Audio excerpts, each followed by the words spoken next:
이번 시간에는 1795년에 있었던 스피넨-랜드법에 대해서 살펴보도록 하겠습니다. 스피넨-랜드법이라고 하는 것은 앞에 나왔던 소위 엘리자베스 구빈법이나 정주법처럼 빈민을 모든 대상으로 서는 것이 아니라 거주 요건을 들었죠.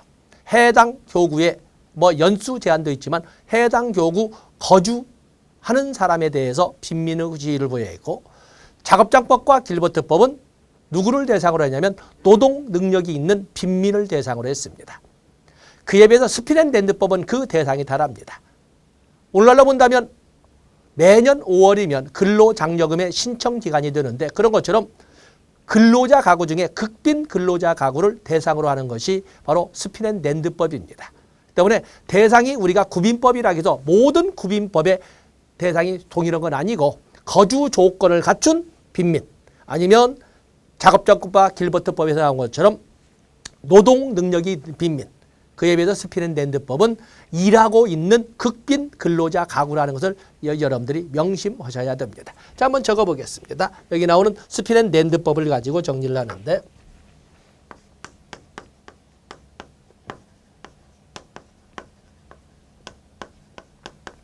스피넨-랜드법은 1795년에 만들어졌던, 여기 보면은 대상은 누구를 대상으로 해요?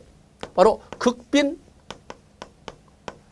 근로자 가구를 대상으로 하는 법으로서, 그렇기 때문에 여기는 워킹 푸어라고, 우리가 흔히 말하는 우리가 워킹 푸어라고 하지 않습니까? 바로 극빈 근로자 가구를 대상으로 하는 국가 개입이 되겠어요.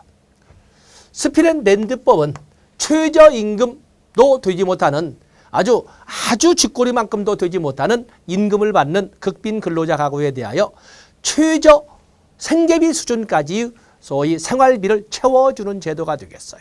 그렇기 때문에 여기는 가족수를 고려해서 가족수를 고려한 빵값으로 제시하기 때문에 이것은 보통 버크셔 빵법이라고 부를 처럼 가족수 곱하기 빵값을 통해서 바로 부족한 생계비를 지원하는, 바로 그렇기 때문에 이것을 가족수당의 기원, 가족수당 또는 최저생계비 또는 임금보조의 기원으로서 의미를 부여하는 것이 스피넨-랜드법이 되겠어요. 그래서 최저임금에 미달되는 임금을 받는 극빈 근로자 가구에 대해서 가족수를 고려한 빵값으로 부족분을 채워주는 제도였다. 그래서 임금보조 또는 최저생계비 또는 가족수당의 기원에 의미를 부여합니다. 이 스피넨-랜드법은 원외구제의 전국화를 가져왔어요. 길버트법, 13년 전에 길버트법을 제시할 적에는 몇 개의 교구만 겨우 마지못해서 따라오더니 스피넨-랜드법이 발표된 이후에는 하나마나 할 것 없이 전국에 있는 모든 교구가 바로 스피넨-랜드법을 도입하기 시작했어요. 왜냐하면 길버트법에서는 일을 하면 자기가 먹을 빵값을 줬던 거였어요. 그런데 스피넨-랜드법은 자기 하나만 일을 하면 자기 가족들이 굶지 않아요. 그러다 보니까 많은 빈민들이 일자리를 찾지 못해서 하나만 할 것 없습니다. 일자리를 찾지 못해서 난리가 난 거였어요. 그래서 하나마나 권한이 많거지 할 것 없이 원외구제가 전국화된 거죠. 그런데 문제가 생겼어요. 도덕적 해이나 비도덕성의 만연의 문제를 가져왔어요. 특히 악덕기업인의 임금 삭감, 또 그런가 하면은 일부 근로자의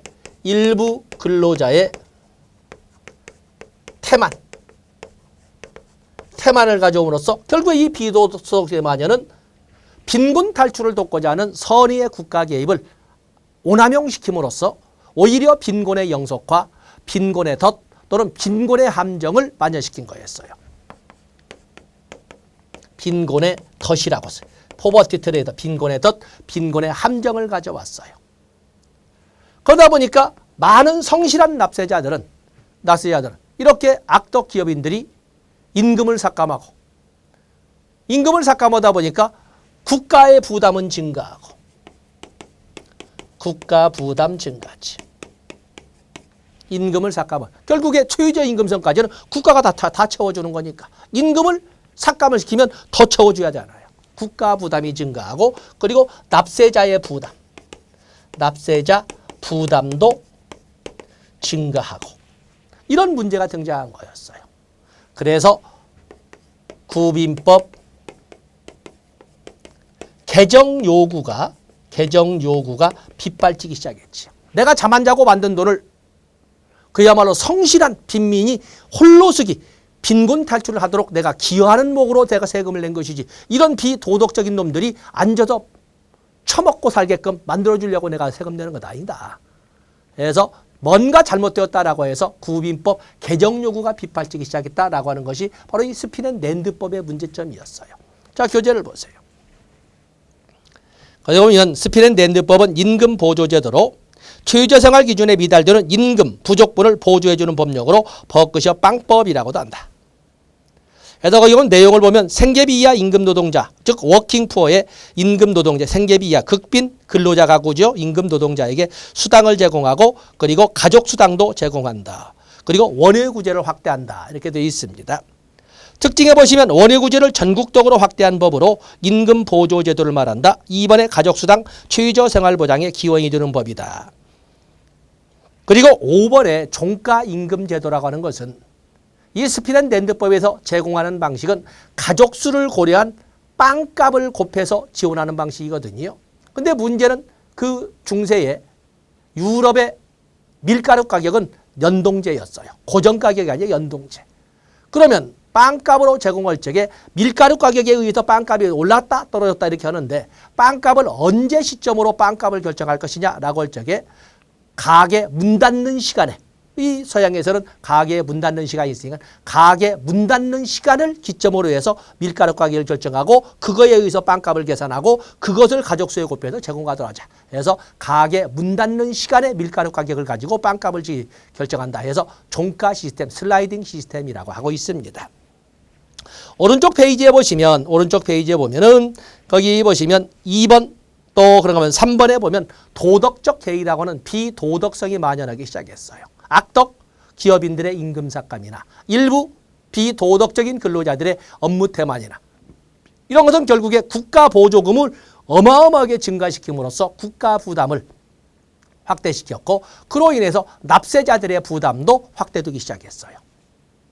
성실한 납세자들이나 일부 정치인들은 뭔가 지금 구빈법 운영이 잘못되고 있다 해서 구빈법 개정에 대한 요구가 빗발치기 시작했다 하는 말들을 거기 보시면 2번, 3번의 비도덕성에 의해서 4번이, 5번이 야기됨으로써 6번 구빈 때 납세자들의 반발이 커짐으로써 새로운 구빈법 탄생에 바로 그 배경을 형성하게 되었다. 이렇게 설명을 했습니다.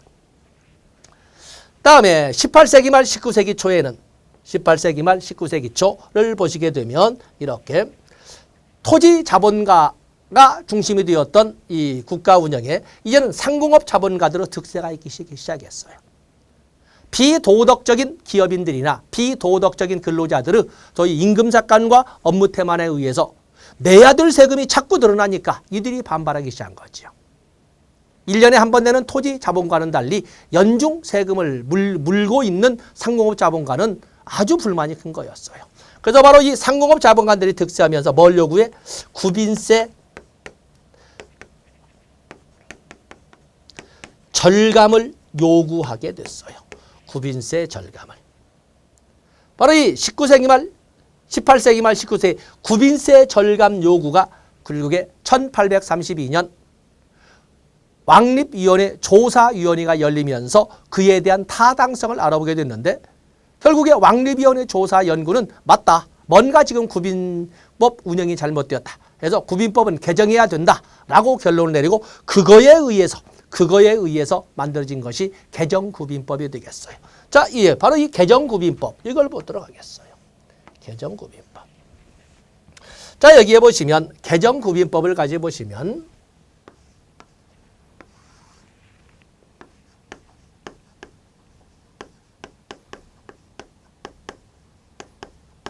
1834년 이렇게 되어 있는데 개정구빈법은 배경으로서는 18세기 말 19세기 초의 상공업 자본가의 득세.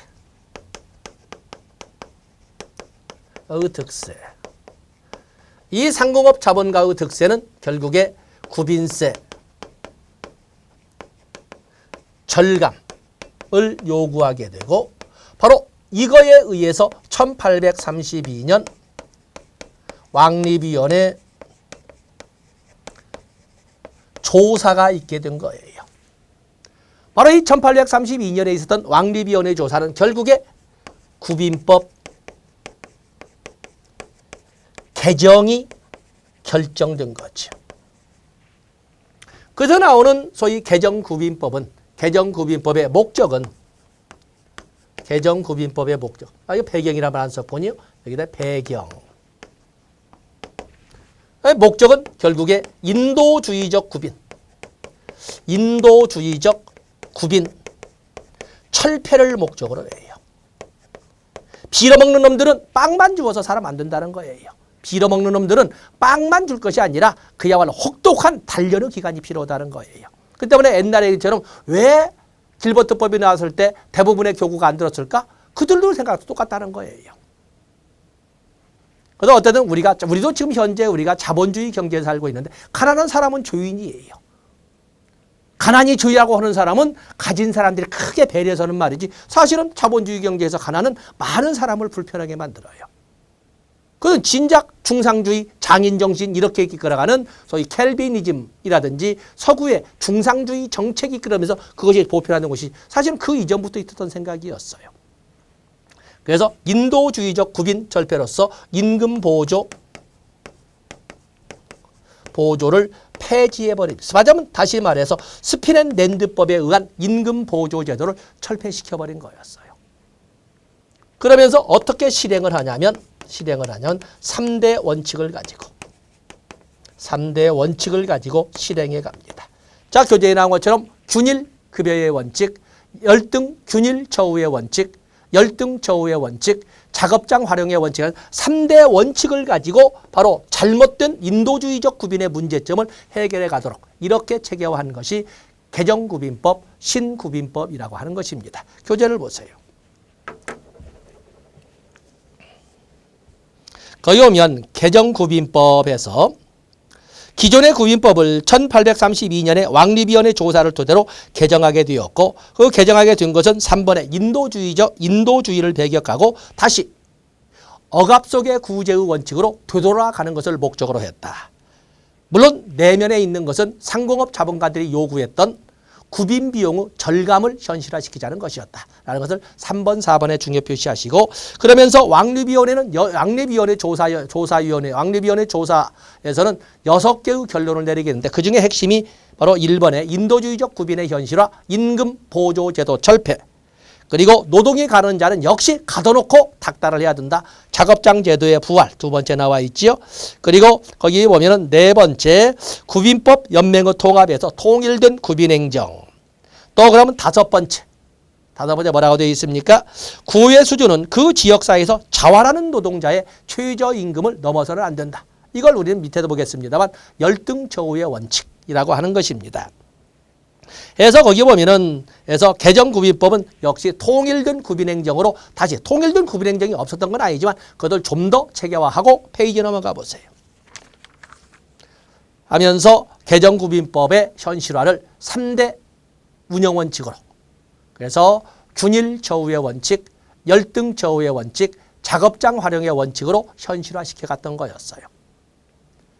그중에 특히 개별적으로 곧잘 나오고 지금도 사회복지정책의 운영원칙이나 그냥 기본 원칙으로 설명하는 것이 공평이 그중에 하나가 되겠는데 공평, 열심히 일한 사람은 열심히 일한 만큼 사회에 기여도가 큰 사람은 기여도가 큰 만큼 없는 사람보다 노력하지 않은 사람보다 더 많이 더 빨리 혜택이 가도록 하는 것이 진정평등 아니냐라고 하는 비례적 평등의 개념으로 공평이 있는데 바로 공평의 원칙을 적용하는 것이 열등처우의 원칙이 되겠고 열등처우의 원칙을 처음 언급한 것이 19세기 초반 1834년 개정구빈법이었다. 라는 것을 여러분들이 숙지해 주시면 되겠습니다. 그래서 이 3대 원칙 당연히 여러분들은 알고 계실 걸로 보고, 그리고 그중에 특히 열등처우의 원칙은 다양한 영역에서 사용하기 때문에 여러분들 숙지하고 있으라고 봅니다. 자, 여기까지가 앞선 시간에서 이끌어갔던 것처럼 여기까지가 사회복지에 관련된 영국 사회에서는 사회복지에 관한 국가 개입, 공공부문의 개입을 말하고 있는 거예요. 이제는 우리가 다루고자 하는 것이 바로 여기 나와 있는 바로 민간부문의 개입. 여기 앞에서 나오는 요것은 공공부문의 개입이에요. 공공부문의 개입. 그래서 이 연표, 그리고 특히 엘리자베스 구빈법, 그리고 여기 나오는 스피넨랜드법, 그리고 개정구빈법 이런 정도는 당연히 개별적으로 가져가셔야 되는 것이고, 이제는 19세기 후반에 있는 이런 민간부문의 개입. 여기는 민간부문의 개입 아니겠습니까? 민간부문의 개입.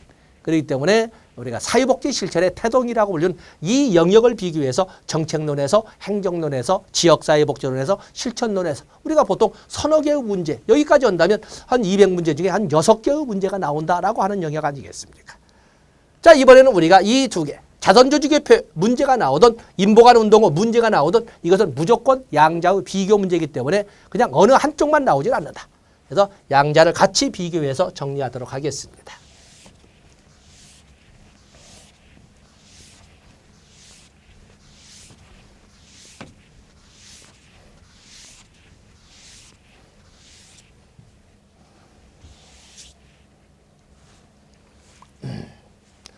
자, 자선조직협회. 자선조직협회와 인보관 운동의 비교표를 같이 교재에 있으면 어떤 박스로 되어 있는 것을 여러분들 꼭 풀어보라고 그랬죠. 풀지 않으면 내 것이 되지 않아요. 유형은 깔끔하니 그렇게 되어 있습니다만. 그래서 이거 보면 자선조직협회는 1869년에 런던에서 처음 등장합니다. 런던에서 처음 등장하지. 그리고 그로부터 8년 후인 1877년에 거트가 대서양을 건너서 버팔로 자선조직협회를 만들고 이렇게 해나갑니다만 어쨌든 런던에서. 그에 비해서 인보관 운동은 1884년에 역시 런던에서 토인비 홀이라는 이름으로 처음 등장을 합니다. 자선조직협회는 상류층, 이미 앞에서 봤던 자본가들과 중류층 부인들로 이루어진 우회 방문원의 협력적 활동을 통한 실천 운동이었어요. 그에 비해서 인보관 운동은 중류층 지식인들과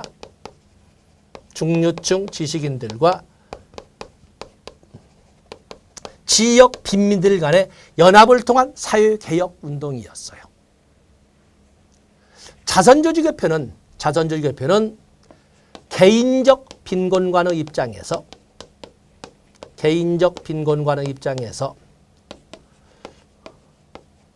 도덕적 감화를 통한 클라이언트 개개인의 변화를 도모했던 실천운동이었어요.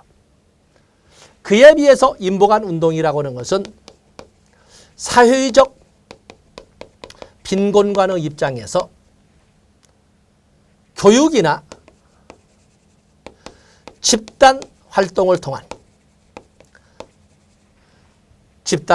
통한 소위 주민 전체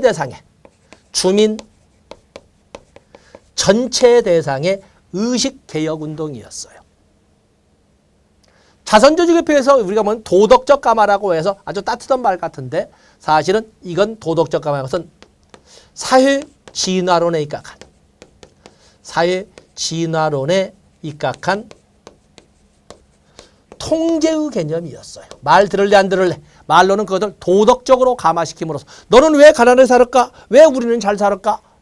우리가 잘 살 수 있는 방법 가르쳐 줄 건데 우리가 시킨 대로 따를 거야? 따라온다면 가치로운 자. 따라오지 않는다면 과감히 자선 활동의 대상에서 제거시켜버립니다. 그래서 말 들을 거야 안 들을 거야. 말은 도덕적 감화지만은 사실은 우리가 잘 살고 사장님이 잘 사는 것은 그만큼 세상이 바뀐 만큼 바뀐 세상에 적응하려고 노력했기 때문인 거야. 우리처럼 살아올 거야? 따라올 거야? 라고 물어보는 거거든요. 그래서 사회 통제적 관점이 강한 것이 바로 이 자선조직협회였어요. 그에 비해서 여기는 교육이나 집단활동이라고 하지만 실제 기존 체제로서는 소위 여기는 급진 주의적 관점의 주입의 입장이 있습니다. 주입. 급진주의를 바탕으로 하죠. 자선조직개표라고 하는 것은 보통 서비스의 조정을 통한 소위 자선활동의 효율화 또는 자선활동의 과학화를 도모한 거였어요. 무조건 옛날처럼 손만 내밀면 빵을 던져주는 이런 자선활동이 아니라 진짜 도움이 필요한 사람인지 아닌지를 우회 방문원이 직접 개별 방문 조사를 통해서 확인하고 그로부터 확인된 사람에게만 필요한 것을 필요한 만큼 필요한 때에 주는 거예요. 필요하지도 않은데 무조건 퍼주지는 않습니다. 그래서 쓸데없는 재원 낭비도 막고 자선 중복도 막고 그렇게 해서 자선 활동을 효율화하고 어느 누가 보고 어느 누가 들어도 맞네. 도와줄 사람 도와주네. 도와줄 만한 것을 도와주네. 도와줄 만큼 도와주네. 이렇게 과학화시켰던 거였어요. 그래서 여기는 직접 중류층 지식인들이 도움이 필요한 지역에 같이 들어가 살면서 서비스의 직접 제공을 이끌어갔던 것이 바로 인보관 운동이 되겠어요. 여기는 민간 주도를 강조하면서 공공 개입을 거부했던 거거든요. 그에 비해서 인보관 운동은 국가 개입에 의한 사회 개혁을 꿈꿨던 거였어요. 공공부문의 개입을 이러기 위한 소위 입법 운동도 전개했던 것이 바로 인보관 운동이 되겠어요. 오늘날 현대적 관점으로 본다면 자선조직협회는 케이스워크라는 개별 사회사업 또는 지역사회 조직사업의 기원으로서 의미를 부여하는 데 비해서 여기는 집단활동 등을 통한 주민 전체 대상의 의식계획을 도모하기 때문에 집단사회사업의 기원이자 또 다른 측면의 지역사회 조직사업이 되겠지만 지역사회복지관의 기원으로서 의미를 부여하는 것이 인보관 운동이 되겠어요. 그 외에도 많은 비교우 내용이 이렇게 해서 언제나 이렇게 비교우 관점으로 출제가 됩니다만 한번 교재를 보세요. 그래서 빠져있는 거 여러분들이 같이 포함을 시켜서 정리하시면 됩니다. 거기는 사회 진화론에 동조를 하고 있다. 아니면 기독교, 그것도 급진적 기독교 사회주의 사상이. 그래서 급진주의란 말을 3번째 썼습니다만 사실은 기독교 사회주의가 그 당시에는 기독교 중에서도 급진 좌파적 사회주의거든요. 때문에 급진주의적 사상에 입각해 있었다. 또 연표 나와 있고 그리고 사회 문제를 개인적 속성으로 개인적 빈곤관에 입각하고 있느냐 아니면 사회적 환경적 속성으로 사회적 빈곤관에 입각하고 있느냐 해서 그 박스에 있는 내용을 여러분들이 풀어서 여기에 여러분들이 첨가를 하시면 되겠습니다. 무조건 나온다라고 하는 이런 비교 문제가 되겠습니다. 다음에 20세기의 영국 복지로 가서 보시면 19세기에서 20세기로 넘어가는 과정에서는 어떤 변화가 있었냐면은 노동자 계층의 정치 세력화가 있습니다. 노동자 계층이 정치 세력화되면서 친노동자 정당인 노동당이 또 자유당이 만들어지면서 그들이 의회에 진출하거든요. 마치 우리가 지금 현재 노동당이나 정의당처럼 친노동자 정당이 실질적으로 의회에 진출해 있지 않습니까? 그런 것처럼 이제는 소수지만은 그들이 행사할 수 있는 정치적 영향력이나 발언력을 가지고 뭘 요구해? 바로 그들은 억압 속의 구제로 1834년에 되돌아가는 것을 당연히 노동자의 정당의 입장이 있기 때문에 인도주의적 구빈을 요구하게 된 거예요. 그래서 1905년에 다시 왕립위원회 조사가 열리게 됩니다. 왕립위원회 조사에서 위원이 18명인데 거기서 2개의 보고서가 올라오는데 하나는 다수파 보고서 14명 찬성, 하나는 소수파 보고서 4명의 찬성. 이렇게 된 2개의 보고서가 올라옵니다. 당연히 다수파 보고서에 의해서 기존의 구빈법 체제를 그대로 유지하는 기존의 구빈법 체제는 뭐예요? 1834년에 개정된 억압 속의 구제로 복귀가 이루어진 바로 개인적 빈곤관, 지방정부 책임, 억압 속의 구제라는 원칙의 기존의 구빈법을 운영하는 걸로 이렇게 결정이 됩니다. 그러면서 4명이었지만 소수파 보고서의 내용도 버리지 않습니다. 그러면서 20세기 초에 1905년 왕립위원회 조사 그 이후에 많은 정책과 법령이 만들어지는데 기존의 원칙을 고수하되 소수파 보고서의 견해도 반영하는 정책이 나오기 시작합니다. 바로 그것을 여러분들 거기 보시면 하단부에 자유당의 사회입법 나와 있지요. 그래서 실업노동자법도 있지만 특히 1908년에 노령연금법, 1909년에 최저임금법, 1911년에 국민보험법 등 사회적 빈곤관에 입각한 정책이 발표되기 시작해요. 그렇기 때문에 제가 전에도 설명한 것처럼 우리가 동양이나 서양이나 개인적 빈곤은 개인적 빈곤관을 원칙으로 하되 사회적 빈곤관을 우리가 오늘날 받아들이고 있는데 사실은 사회적 빈곤관의 이 출발은 또는 본격화는 20세기부터이다. 특히 영국으로 본다면 노령연금법, 최저임금법, 국민보험법 세 가지를 들 수가 있다. 그중에 세 번째 있는 국민보험법, 페이지 넘어가십니다. 1911년에 있는 국민보험법은 영국 최초의 사회보험법이란 의미를 가지면서 거기에 보시면 건강보험과 실업보험으로 구성되었었다라는 것을 같이 알아봐 주시면 되겠습니다. 이렇게 해서 우리가 20세기로 넘어가는 이런 과정. 자, 같이 한번 정리를 해보겠습니다. 자, 이제 지워도 되겠지요? 이는 20세기입니다.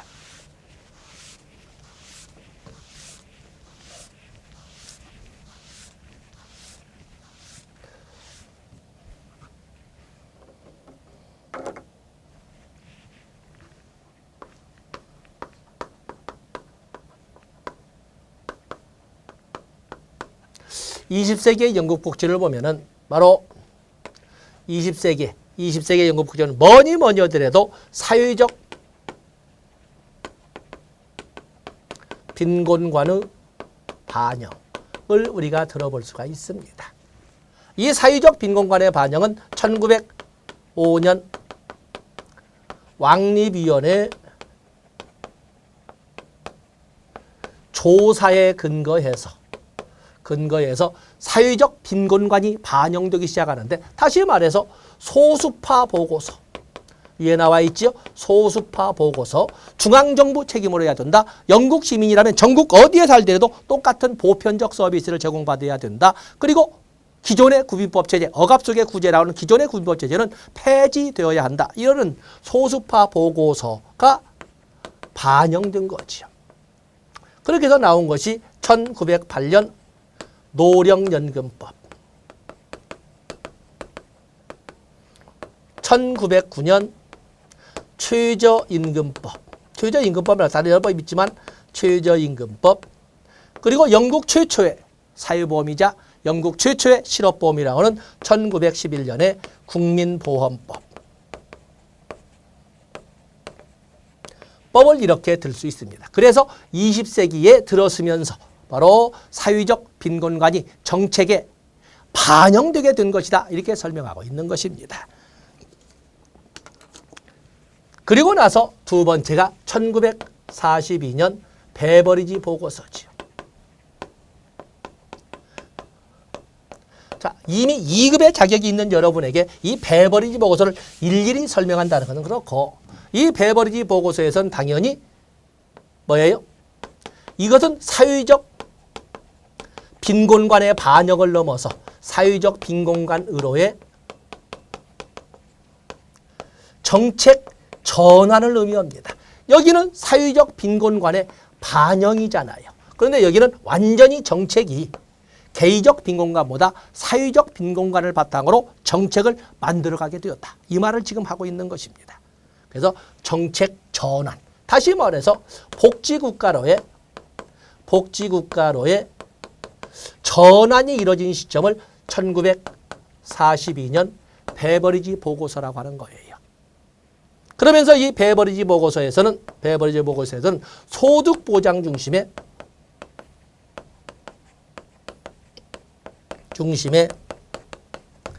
사회 보장을 제안하게 되는 거죠. 사실은 이 베버리지 보고서는 처칠을 중심으로 하는 보수당 정권의 개혁안이거든요. 그런데 사실은 이 내용을 보면 극우 정당인 보수당의 개혁안으로 나왔는데 내용은 극좌파적 개혁안이었어요. 그렇기 때문에 그 위원회조차도 사인을 받지 못합니다. 도장 찍은 사람은 위원장인 베버리지 혼자만 도장 찍지 어느 위원도 도장 찍지 않아요. 사실은 1942년에 발표가 됐음에도 불구하고 그것이 실질적으로 영국 정책에 반영되는 것은 1946년에 가서야. 왜냐하면 보수당 정권에서 이 위원회의 결의사항을 받아주지 않기 때문에 그렇습니다. 아주 보수당 정권의 개혁안이면서 아주 극진보당, 극좌파적 사당이기 때문에 그렇습니다. 그러면서 베버리지 보고에서는 영국을 좀먹는 오학과 그 대책을 제시하면서 사회보장, 본격적인 프로그램, 사회보험을 중심으로 하되 전 국민을 대상으로 하는 보편적 사회보장을 이끌어가기 위해서 사회보험을 원칙으로 하되 자기 적립금을 가지고 노후 생활을 준비하도록 하되 그럴 수 없는 사람을 위한 사각지대로 공공부조를 가미한 이 양대 프로그램에다가 그걸 성공리에 이끌어갈 수 있는 아동수당, 안전고용, 포괄적 의료 서비스를 포함해서 5대 프로그램을 제시한 것이 베버리지 보고서였어요. 그러면서 곧잘 다뤄지는 것이 사회보장이라고 할 때 핵심인 사회보험 6대 운영원칙을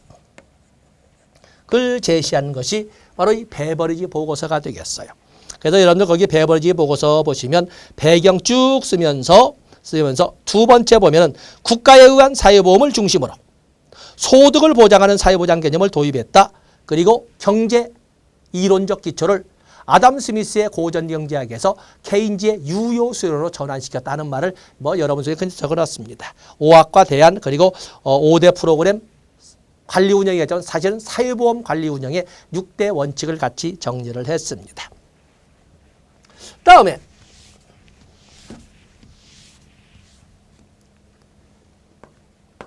복지국가 위기.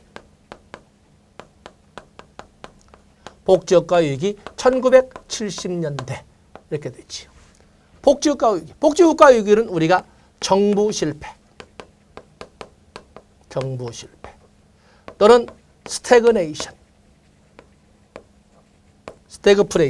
스태그네이션과 그래서 스태그플레이션. 그럼에도 불구하고 의존성 심화, 그로 인한 국가 재정의 악화, 영의 악화나 또는 불균형, 이런 등등, 그리고 또 국제 경쟁력 약화 등등등 이렇게 등장을 하죠.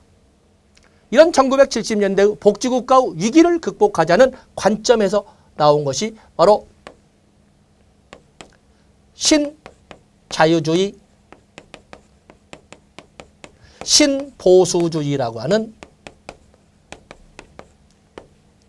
대처리즘이 이렇게 등장하게 되는 거예요. 대처리즘. 그래서 여기에 보면 대처리즘 이렇게 나와 있죠. 1970년대 복지국가 위기를 극복하자는 그 복지국가 위기의 내용을 상세하게 적었습니다. 그를 벗어나고자 하는 흐름으로 신자유주의로 대두된 것이 대처리즘이다. 그래서 대처리즘에 대해서는 페이지를 넘어가 보시면 거기 보면 대처리즘. 1970년대 복지국가 위기를 극복하자는 이런 흐름을 복지국가의 재편기라고 하는데 보통 1980년대부터 영국의 대처리즘, 미국의 레이거노믹스, 또 그러면 일본의 나카소네, 그 당시에 우리는 전두환 정권 이렇게 이제 같이 넘어갑니다. 그래서 그 대처리즘은 신자유주의, 신보수주의라고 한다. 해서 그 대처의 신보수주의 정책의 기본 개념으로 복지에 대한 자조와 개인 책임의 원칙, 선별주의 원칙, 열등처우의 원칙, 민영애의 원칙 등으로 복지국가의 위기론을 현실화시켜서 재편하기 위한 이런 노력의 방향을 이렇게 잡은 것을 대처리즘이라고 합니다. 보수당 정권의 개혁안이죠. 이러한 대처 수상의 정책 개혁안을 파울러 보고서라고 합니다. 처칠 수상의 공공정책안은 베버리지 보고서라고 하지 않았습니까? 그에 비해서 대처 수상의 정책 개혁안을 파울러 보고서라고 합니다. 그래서 이런 박스 안에 보면은 디귿번의 특징 에 나와 있는 그 단어들이 모두 신자유주의, 신보수주의 또는 대처리즘의 특징과 똑같은 말이라고 생각하시면 됩니다. 그렇게 해서 어느 정도 보수당 정권의 대처리즘이라고 불리는 신자유주의 정책이 어느 정도 성과를 거두어서 세계 8위까지 떨어졌던 영국의 위상을 다시 4위로 돌려놓고 나니까 이제는 정권이 바뀌게 되지요. 그렇게 해서 소위 나오는 것이 제3의 길, 토니 블레어의 제3의 길이 등장하게 되는 겁니다. 노동당 정권의 절충안이죠. 우리가 보면 정권이 바뀌게 되면 이전 정권의 정책은 싸그리 없애버리고 새로운 정책을, 더욱이나 보수당 정권이고 진보 정권이니까 싸그리 없을 것 같은데 그러지 않았어요. 기존의 보수당 정권의 정책을, 즉 대처리즘을 받아들이면서 그동안 소홀했던 사회민주주의 또는 형평추구의 복지의 길을 다시 가미하는 것을 제3의 길이라고 합니다. 제1의 길이라고 하는 것은 형평추구의 복지의 길, 제2의 길이라고 하는 것은 성장, 효율 중심의 신자유주의의 길, 그리고 양자를 합친 것을 보수당 정권의 정책을 제2의 길을 그대로 받아들이되 그동안 소홀했던 제1의 길을 다시 가미한 것을 제3의 길이라고 했던 거였어요. 이 교재를 보시면은 거기 보면 기든스가 제시한 것을 토니 블레어 노동당에서 채택한 것인데, 시장 효율성과 사회연대의 조화를 통해 국민들의 사회경제생활을 보장과 동시에 시장경제의 활력을 높이고자 하는 전략을 제3의 길이라고 한다. 그래서 거기 제3의 길 특징과 내용 정리를 했습니다. 특히 내용, 생산적 복지, 소모적 복지가 아니라 생산적 복지, 적극적 복지. 또 그런가 하면 1번의 두째 줄에 있는 인적 자원에 투자하는 사회투자국가, 2번의 복지다원주의, 또 3번의 의식전환 또는 근로연계복지, 이런 단어들을 여러분들이 같이 알고 있는 단어를 최대한 활용하시면 제3의 길이 되겠습니다. 사실은 이런 정도가 지금 이쪽 밑에 이제 여러분 쓰시는데, 여기에 보면은 적극적 복지. 그렇기 때문에 앉아서 빵이나 받아먹는 소모적 복지가 아니라 적극적 생산적 복지, 인적 자본에 투자하는 사회 투자 국가. 또 나라만이, 공공부만이 공급의 주체가 아닌 소위 복지 다원주의. 또 그런가 하면은 의식 전환. 뭐 이런 등 그 외에도 쓸 말들이 많죠.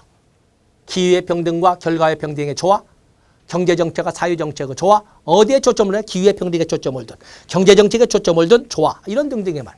또는 인적 자본에 투자할 때 아동 교육에 대한 강조, 이런 등등을 제3의 길에서 토니 블레어의 노동당 정권의 정책안으로 이렇게 받아들일 수가 있는 것입니다. 자, 페이지를 넘어가 보세요. 거기 보면 미국과 독일의 사회복지 발달사가 나와 있는데, 당연히 여기를 빼놓을 수는 없고, 미국의 사회복지사, 많은 역대의 사회복지사가 있고 60년대에 케네디 대통령과 존슨 대통령의 역사도 있지만, 우리가 줄기하는 그보다 앞선 1929년 세계대 공황에 대해서 루스벨트가 이끌었던 바로 뉴딜 정책, 그리고 뉴딜 정책의 성문으로서 1935년에 발표된 사회보장법, 당연히 가져가야 됩니다. 그러면 독일과 같은 경우에는 출제 비중이 많이 떨어졌습니다만, 그래도 세계 최초의 사회보험, 또 문서로 나온 건 아니지만 세계 최초의 사회보장으로 인정받는 비스마르크 사회보험, 1883년 질병보험법, 1884년 노동자 보상보험법, 그리고 1889년 노령 폐질연금과 같은 이런 소위 세계 최초의 사회보험으로서 좁은 의미는 질병보험, 아니면 비스마르크 사회보험의 그 내용을 여러분들이 가지고 가셔야 됩니다. 그리고 기출문제가 한번 나와서 스웨덴의 복지를 이렇게 한번 같이 첨가해 놨습니다만, 출제 비중은 그렇게 높지 않다. 또 우리 시험에서는 꼭 가지고 가야만 하는 영역은 아니다라고 해서 설명을 하지 않겠습니다. 이렇게 해서 우리가 영국의 복지사를 주된 출제 비중으로 해서 미국 사회보장법, 그리고 독일 비스마르크 사회보험을 살펴봤습니다. 이 시간 여기까지 하고 다음 시간에 복지국가로 넘어가도록 하겠습니다. 고맙습니다.